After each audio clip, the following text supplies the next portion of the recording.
안녕하세요. 강쌤마입니다. 자, 그 다음에 제가 알려드릴 건 요새 많이 저희가 얘기를 듣는 메타인지라는 것들이에요.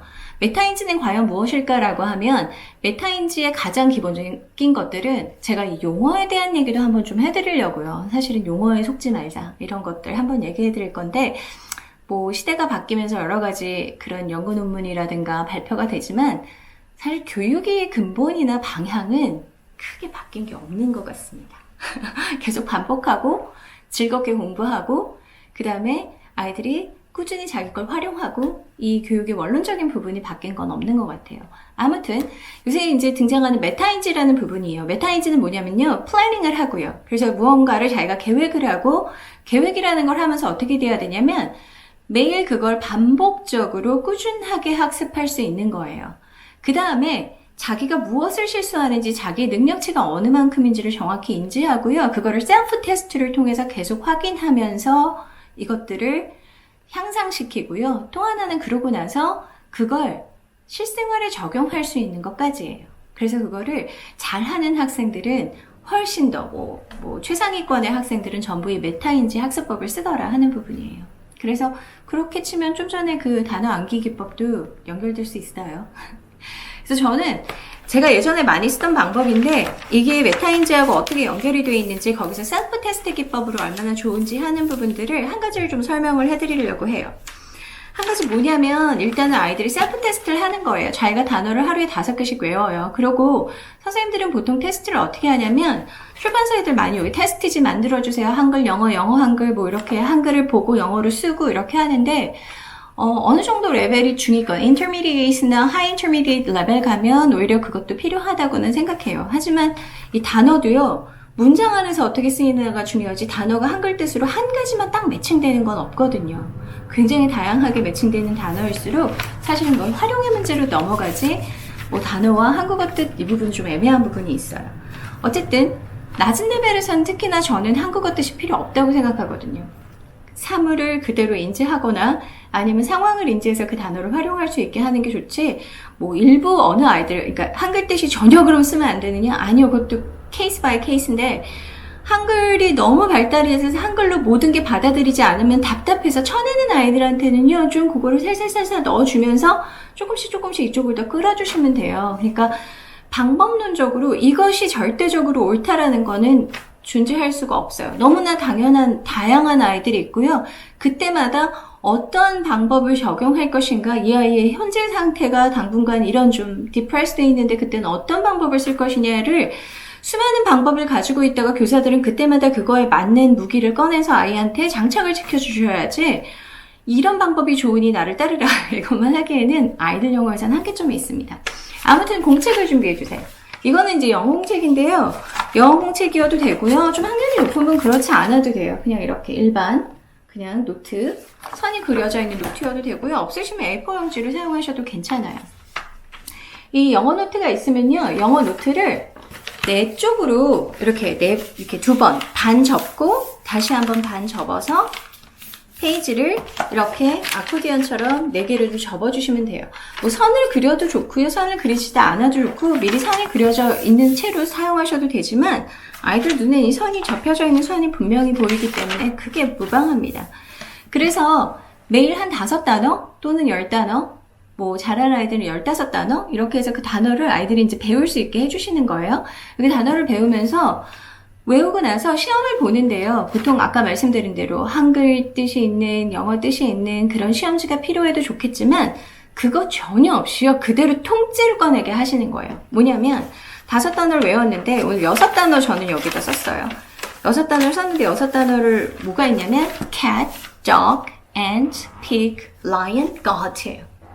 그래서 cat, dog, ant, pig, lion, got이 있으면 그거를 다 외우게 한 후에 그 단어를 여기에다 그냥 맨 끝에 요 라인이요. 요 라인 바깥에서부터 요 부분에다가 쓰게 하시는 거예요. 그래서 단어를 쓰게 하면 시험을 이렇게 볼 수 있겠죠. 그래서 보면 이렇게 5단어를 쓰게 돼요. 5단어. 쓴 게 시험을 본 게 이제 이 내용이에요. 그래서 cat, dog, ant, pig, lion. 이 밑에 거꾸는 제가 왜 써놨냐면 다 외웠는데 이제 채점도 셀프로 합니다. 5단어를 쓰고요. 자기가 외운 5단어를 꺼내서 보니까 내가 거트를 까먹고 못 썼네. 이건 잊어버렸어. 그래서 이 단어만 다시 한번 자기가 뭘 빼먹었는지를 빨간색으로 이렇게 적게 합니다. 뭐 여기서 또 이런 질문 하는 분들 제가 되게 좋아하죠. 빨간색만 돼요? 아니요. 창의적으로 좋아하는 색깔 아무거나 좀 눈에 띄는 게 좋아요. 그래서 그렇게 인지하게 해주시고요. 그걸 보고 본인이 이제 다시 외우게 돼요. 5단어를. 만약에 한국말 단어를 그래도 꼭 알고 싶은 아이들은요. 여기에다가 한국말 단어를 맨 끝에 제가 지금 2번째 시험에서 여기 영어를 쓰고요. 여기에는 한국어 뜻을 얘를 접어버리고 한국어 뜻을 여기에다 쓰게 하시고 요 한국어 뜻을 보고 여기에다가 다시 영어를 쓰게 하시고 이걸 또 접어버리고 이 영어가 써져 있죠? 그럼 영어를 보고 옆에 한국어 단어를 쓰고 이런 식으로 반복시키셔도 돼요. 그러니까 선생님이 꼭 테스트지를 만들 필요가 없다라는 거예요. 썼어요? 외우고요. 요 끝에 부분이 이렇게 돼 있는 거죠. 요 부분을 이렇게 접고 2번째 시험을 여기다 보는 거예요. 2번째 시험을 보면 보통 아이들이 다 느끼시겠지만 첫 번째 시험에서 틀렸던 맨 아래 고트 부분이 거의 맨 위에 1번으로 쓰게 돼요. 잊어버리기 전에 빨리 쓰는 거죠, 아이들이. 잊어버리기 전에 빨리 써서 난 이걸 안 잊어버릴 거야 하다가 쭉 쓰다 보면 하나를 또 빼먹을 수도 있고요. 2번째 끝내는 아이들도 있어요. 하나를 또 빼먹으면 이걸 또 빨간색으로 쓰고요. 다시 보게 하고 이제 3번째 여기에서 다시 시험을 보게 되죠. 그래서 3번째, 4번째. 많이 가도요. 한 4번째만 아이들이 시험을 다 끝낼 수 있습니다. 그래서 시험을 끝내고 나면요. 아이들 이제 넘어가시고요. 만약에 이게 학원이라고 하시면은 수업 시작할 때 이렇게 시험을 보게 하세요. 그래서 셀프 마킹 해서 채점을 하게 하고 내가 어떤 단어를 틀렸는지를 그 페이지를 펴놓고 정확하게 반복되게 어떤 단어를 미싱하고 있는지를 인지시켜 주시는 거예요. 그 다음엔 가기 전에요. 집에 가기 직전에 뭐 문장 확인 이런 거 해주셔도 좋은데 진짜 마지막에 한 번, 이땐 여러 번 보지 않고 마지막 한 번으로 다시 이 셀프 테스트를 더 보게 합니다. 그러면 한 25%의 아이들이요, 정말 신기하게 처음 틀렸던 시험과 동일하게 틀리는 시험지를 제출하게 돼요. 그래서 아이한테 인지시키는 거죠. 너는 다 외웠다고 프랙티스 했지만 또 그게 이제 완전히 메이크업 돼서 퍼펙트하게 하고 가는 아이들도 많고요. 하지만 네 실수가 아니라 이 단어가 네 눈에 잘 안 들어오나 봐. 그러니 가서 얘만 네가 오늘 나의 시험을 100점을 못 맞게 한 네가 원수로구나. 그래서 이 단어가 뭐가 도대체 마지막에 나를 100점 못 맞게 나를 비협조적으로 굴었는지 이런 것들을 좀 찾아내서 아이가 인지하고 그 단어를 좀 더 프랙티스하게 해줘요. 공부방에서 예전에 제가 금성 교육을 들어가서 다른 아이디어도 또 있으신 분 했더니 말씀을 해주셨던 게 뭐냐면 공부방 들어오는 문 앞에 거울 또는 화이트보드를 걸어놓고 들어올 때마다 집에서 숙제로 내줬던 단어를 외운 걸 거기에다가 보드 마커로 써보게 한대요.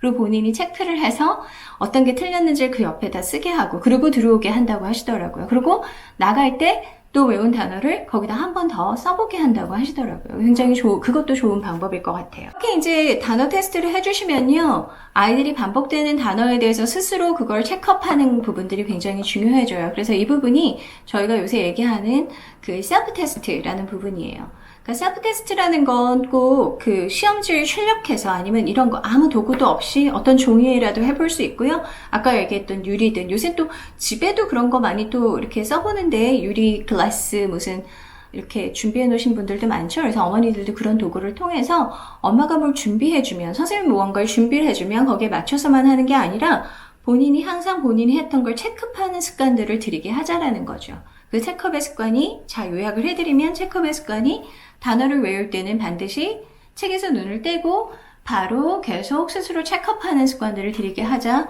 그리고 셀프 테스트라는 것을 할 때도 본인이 본인 노트에 한번 적어보게 하자. 이거 적을 때 만약에 혼자 할 때는 소리 내면서 해보는 거 참 좋고요. 뭐 여럿이 시험을 봐야 할 때는 소리는 내지 못하지만 혼자 그래도 소리를 좀 중화해서 해보는 건 좋아요. 그거는 이제 말하기나 소리내어 리딩하기 학습에서도 다시 한번 좀 이야기 해드리도록 할게요. 도움이 되셨으면 좋겠습니다. 또 만나요.